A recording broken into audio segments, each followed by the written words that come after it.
Hi, நம்ம ராஜேஸ்வரா விளக்கில் இன்றைக்கி சமையலை பற்றி பார்க்கல. கொஞ்சம் உடம்பு சரியில்லைனால என்னுடைய சமையலுக்கு லீவு, என்னோடய அடுப்புக்கும் லீவு.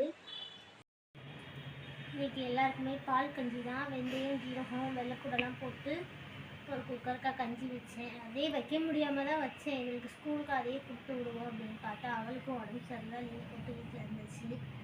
அப்போ அவளுக்கு மத்தியானம் அதே கஞ்சி வச்சுக்கிட்டாச்சு. இந்த பசங்களுக்கெல்லாம் இன்றைக்கி நான் சாப்பாடு கொடுக்கல. தாத்தாங்களுக்கு மதியானம் கொடுக்கணும்னு அதையும் சேர்த்து கொடுத்துட்டேன்.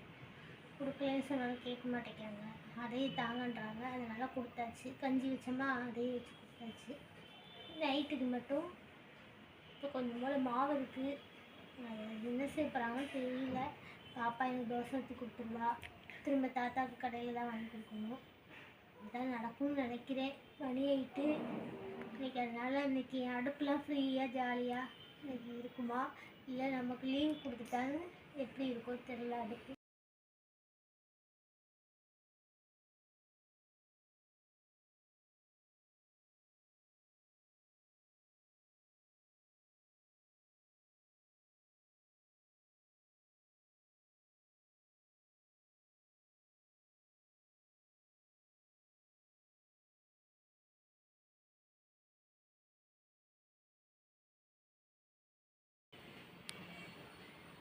அதனால் இந்த வீடியோவும் நாங்கள் போட்டுடலாம். உடம்பு சரியில்லை, சாப்பாடு கொடுக்கல அப்படின்ற வீடியோ போட்டுடலாம் அப்படின்னு தான்.